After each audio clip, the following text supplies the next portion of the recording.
So I'd like you to just relax into this body, the island of your body, and feel as if you are a part of a beautiful chain of islands, but you are you. And take a breath in. I've had a very full, energetic, informative day. And take another breath. Yeah. And just let yourself sort of melt into the chair, relax into these soft, wonderful, comfortable chairs. And just feel them supporting you to the very best of their abilities. And another breath in.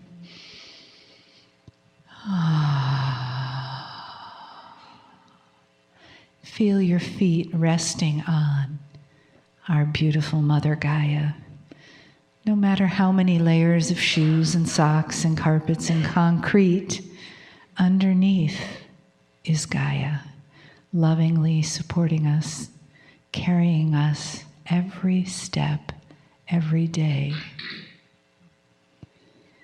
And the big hug that comes around this beautiful planet from without our galaxy that says, dear humans, you are here. We love you. You're doing a great job. And welcome the energy, the loving energy, the informative energy of our beautiful guide, Kryon. As these words come to you that give us so many treasures and so many gifts. Greetings, dear ones. I am Kryon of Magnetic Service. The real message that I had for all of you was given this morning. But it has to do with the unknown, does it not? That there is a system that you have within yourselves which hides. A consciousness of the body that stands ready to assist you. Should you wish to start a process of what I would call not enlightenment, but of becoming bigger in what you know. Bigger in what you know. That pulls you forward and shows you things, that puts you in the right place if you listen. Now, this is hidden from you. As much is hidden from you. This particular channel, this evening, will not be an endurance event. In fact, it's a fun one, if you want to use that word for myself. Now, my partner doesn't know where we're going here. And if he did, he probably would not want to go there. Because it begs controversy within anyone who is listening, reading. But I've got to say the things that I've got to say. Here is the premise of tonight's teaching. Everything that you judge on this planet comes from the resource of what you know. And that then biases the result of the judgment. Every decision you make about what you find in history, every decision goes through a logic process, an intellectual process, one that is honored, perhaps even the scientific process, based upon only what you know. And that then brings you to conclusions that are often as wrong as they can be. There is no mysteriousness to this. It is absolutely agreed that this is the best you can do. How can you come to any other decisions based upon things that you might not know or be aware of? But what I want to tell you, dear human beings, that in this modern age, in this culture today, you don't know much. You don't know much about what is out there, what happened historically. You don't know about the past cultures who've never left you anything to look at. You don't know about the things that you just assume were certain ways because you're using your logic and today's reasoning to judge the past. And so I want to bring up some examples, and this is fun for me. If you can use that word, it's delightful for me because I get to expose some things for you to think about because of what you didn't know. So let me start with an example that you will understand completely. I'm going to label this lesson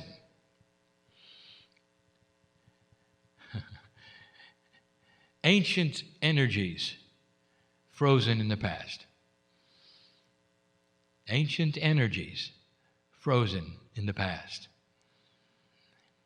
Dear ones, cultures come and go. They learn certain kinds of things that are usurped by other cultures who can do it better. And the one culture will often drop the thing that the other culture doesn't need anymore. And in the process, hundreds of years will go by without the internet. Nothing to look up, nothing to see, and these things are forgotten. Imagine for a moment you're a caveman. Imagine for a moment that as a caveman you come across a capsule from the future. And in that capsule, and my partner is giving me this now because he knows where this is going, in that capsule is a Sony Walkman. Now this is an audio cassette player. What does the caveman think of it? Has no idea. Absolutely no idea. Has no concept of what it might be. None. Now turn the page. You have a 7 or 8-year-old at home, and you give them a package, and in it is a Sony Walkman. They will have no idea what it is. And if you told them that it was a music player, they still would have no idea. They'd push the buttons, they'd open the case, they would look at it, and there would be a frown. No concept. And then if you went so far as to tell them what it was and what it did and show them a cassette that actually could create and contain an entire album of music, they would roll their eyes. Because they've got a device, a fraction of that sound, that size, it'll play 100 albums of music.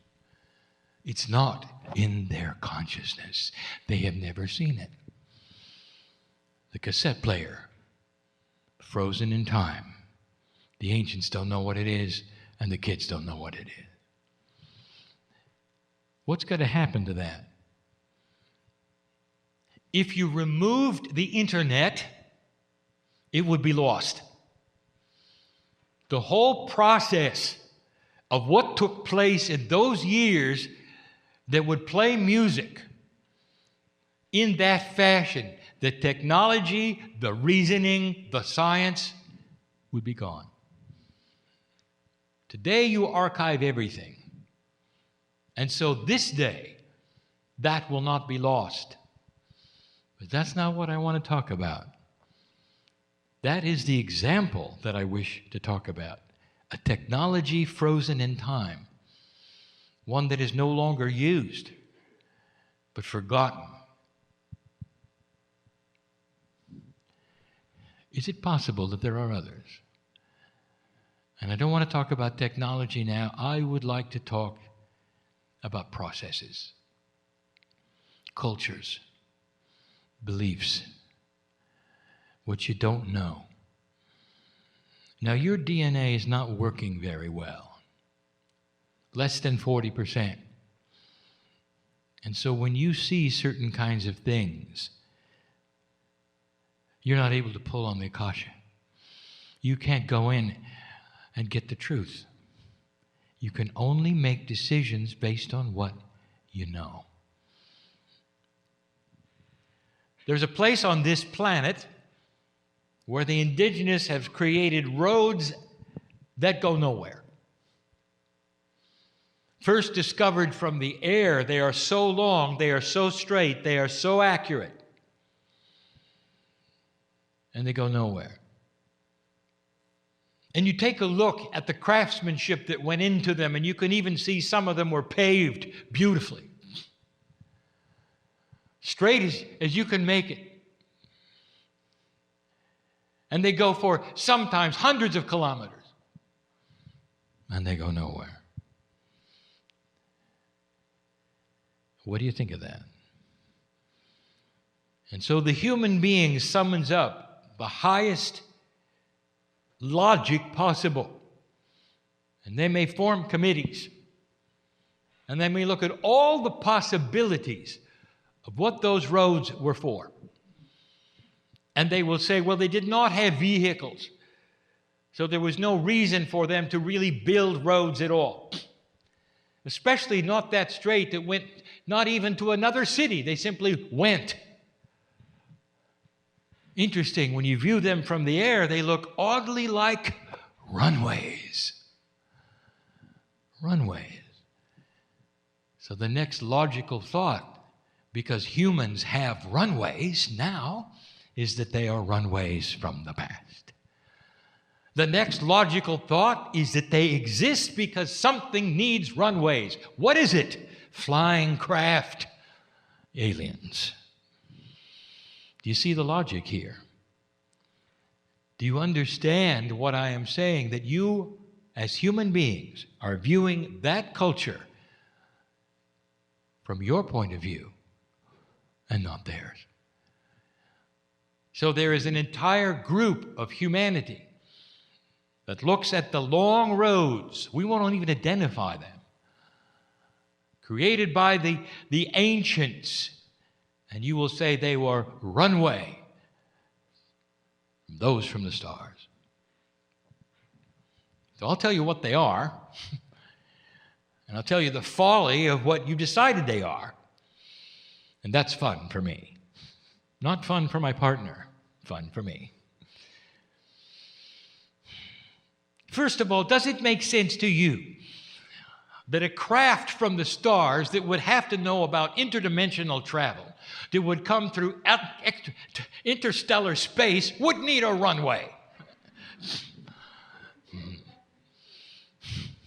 haven't thought of that, did you? I want you to go back to that culture, because you don't know what they faced. You don't know what they were doing. This is a place on earth right now that is barren. Nothing grows there, but that's not where it was when they were there. It was flourishing.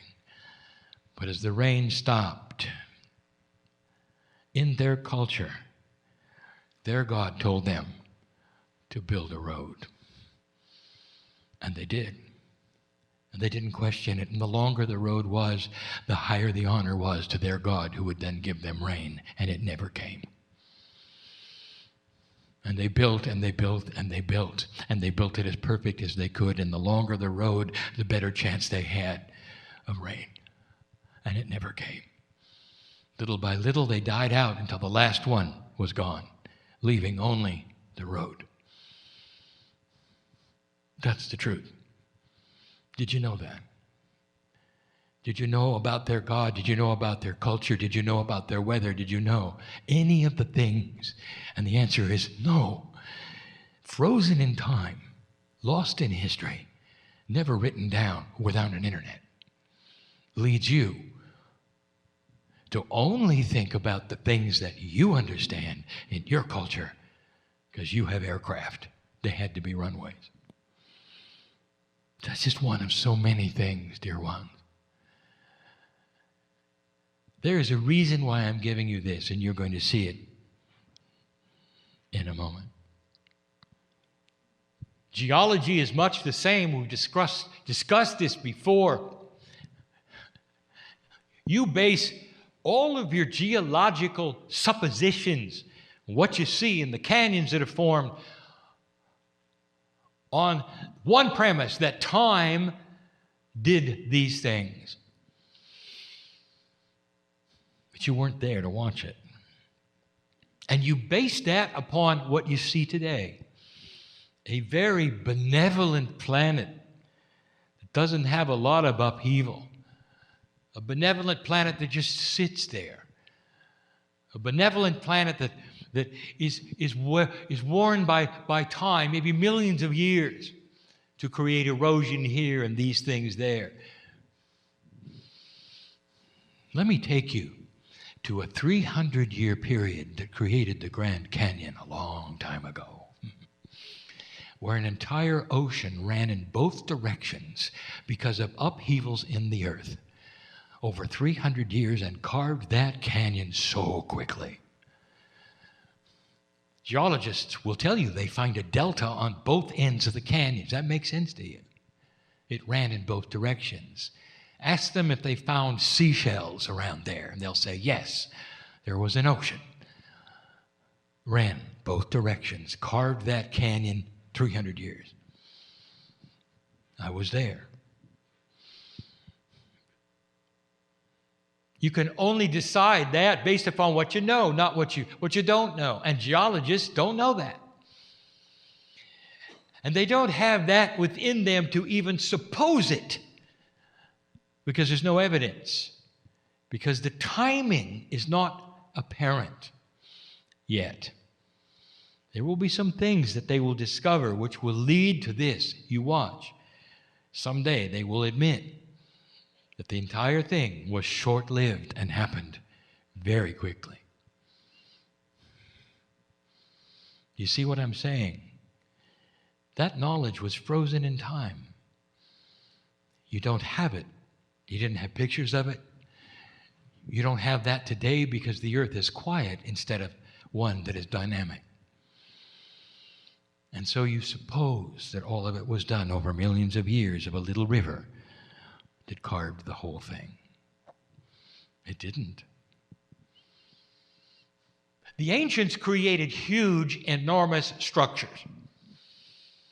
They had blocks of granite that weighed tons, taken from quarries a long distance away, building monuments that would seem impossible today. And so you look at them and you say, it was impossible. They couldn't have done it. They didn't have the technology today. There's no way they could have built them without certain kinds of machines. And that is your decision. And so how do they do it? Well, again, they had to have help. They probably had levitation devices from outer space. Now I'm going to break a paradigm and tell you a truth, and you may not believe it. No, they didn't. The paradigm of your culture is everything has to be done quickly and efficiently. I'd like to tell you about their culture. Do you understand that they built monuments to kings who are not born yet? And you know how long they took? Lifetime. Do you know how many men were involved? Hundreds of thousands. Take this block of granite over there. It's fine. Take a couple of years and do it inch by inch. Pull it with sticks and ropes. We don't care how long it takes. Sometimes they were slaves. Oftentimes they were not. They were voluntarily there to help their king, the one who was in the womb of the queen. The one who would have a pyramid, perhaps, or another kind of a structure, perhaps, when he died. And they would give 2-3 weeks a year all over the country. By the thousands they came to pull the ropes, to grease the poles. And what they had that you don't realize was math, a lot of it. They understood pulleys, all the things that you know about today, about reduction of force, they knew about. Clever schemes to slide things uphill very, very slowly with thousands of manpower in order to get them into a place where they could be turned. You think the pyramids always look like pyramids? What do buildings look like when they're being built to you? Do they look like the finished building? Do you think perhaps they had things around them to help? And they did. But it wasn't in your culture, and it's a science frozen in time. Frozen in time. Though there are hints of what they did. Not many. That's the truth. But you couldn't know that, because all you do is look at it from the standpoint of what you know. The idea of something taking years, maybe a lifetime, with thousands and thousands and thousands of men involved, is not in your consciousness. You don't build things that way today. So you don't extrapolate that into the formula of what they did.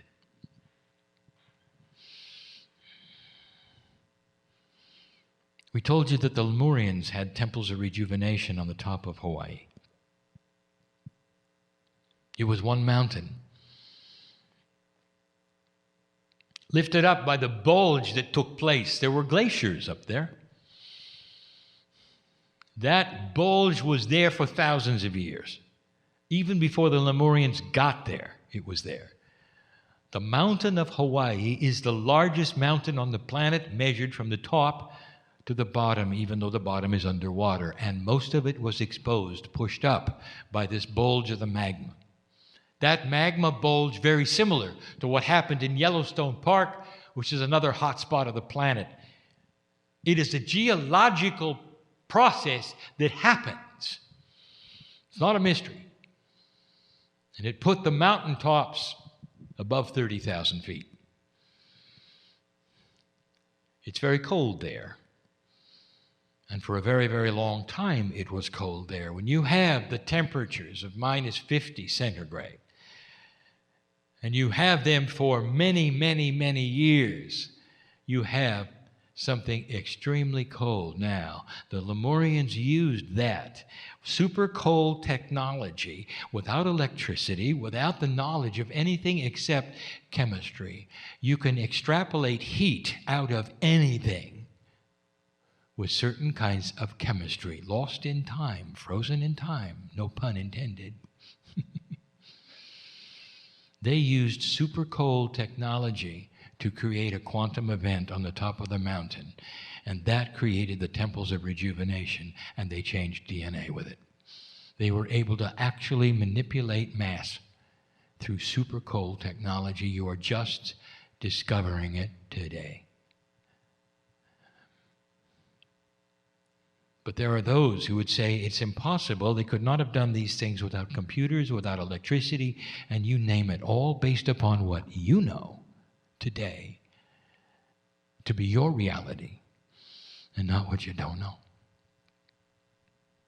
I'll give you the final one. And that's what we want to talk about. Dear human being, you think you know a lot about health, don't you? You got the most modern science, but there are things you don't know. Can you imagine being part of a health system that didn't know about germs? And then when that discovery took place, everything changed. Can you imagine what it might have been like on the battlefields, even with the best doctors, without the knowledge of germs? No matter what they did, the troops died. Because they didn't understand about sterilization and microbes or any of those things. Nothing. until they got that information, and then suddenly it all changed. So here's the premise of the day. Is it possible, dear human being, that you've lost something along the way? Do you have any idea what's in the forests of this earth? The shamans knew. They could heal almost anything. Gaia cooperates with certain kinds of energies, and the shamanic energies of the planet were very invested into knowing about what I will call the chemistry of the plants. Within the cooperation of the Gaia system are the cures for all diseases. Did you know that? And they were able to cure so many things right from the earth naturally. No side effects, no artificialness, no manufacturing. You've heard of this. They were seen as strange, and so they lived on the edge of the village. And everything they knew was lost. It was lost with modern ideas of God. It was lost when they would heal somebody and it wasn't understood, and so they became evil. Completely gone. Now, here you sit. It was frozen in time. And now everything you have is artificial. Almost. Now, here is the crux. My partner today did something I asked him to do. He spent time presenting to you what the new human being might look like. When you start to increase the percentage that DNA is operating at, you start to have the premise of children capturing the Akash, no longer having to learn to walk or to read. And they're doing it within a small amount of time, less than 2 years old, because they are remembering what they already knew. Now, this is new. So let us go to the next step. Old soul, how many of you were shamans? Are you starting to understand this? Coming from the old soul group, in the next 2 generations of this planet will be a remembrance of frozen technology. You'll remember the chemistry that extracts heat. You'll remember the botany of survival. And it will come to you in pieces and parts, and there will be certain ones of you who will become famous for the discoveries that are simply remembering what used to be.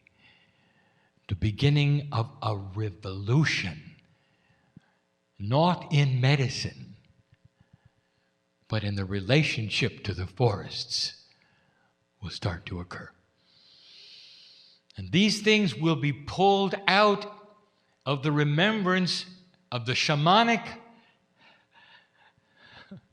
energies and information that so many of you participated in. And the biggest difference of why you're remembering it now and not later is because now it's safe. And 3 years ago it wasn't. And that is the difference between then and now. I give you these examples today of some of the foolishness that you see, of the predisposed decisions based upon only what you know instead of what you remember from the past. And that is going to change. The higher the DNA starts to work, the more remembering will take place. And the remembering is going to happen from one specific group, the shamanic group, the old souls, the ones who would sit in a room like this all day long, listening to a talking head on a beautiful day. Why are you here? Why are you here? Because you want to know more, don't you? Can't you feel it? Can't you feel it? It's in there. You know it is. I want you to drop into the core and begin to develop the intuition that you have. Dear ones, the old souls, not the ones who are yet to be born, but the ones who are here, are going to find these things, are going to present these things, remember these things, start to use these things. And it's not going to be opposed. Did you hear me? It is not going to be opposed. There'll be too many of you. It's going to be received very well. It's going to help heal the planet. That's a good message. There is a place for chemistry, for elegant chemistry. There is a place for the elegance of natural solutions. It all can be used together in balance. We always told you that. One will not usurp the other. But it's time to remember how to heal yourself from Gaia, with Gaia, through Gaia. Now you know why it's part of the 9 attributes of the human being. And that is the message for today. One that may be remembered by many, studied by a few. I am Kryon in love with humanity. I know what's coming. I've seen it before. Don't let the attributes you see around you fool you into believing things are not getting better. I told you that the old energy will fight back. There are so many humans who want to draw it back to the way it was, dear ones. They will not succeed. And so it is.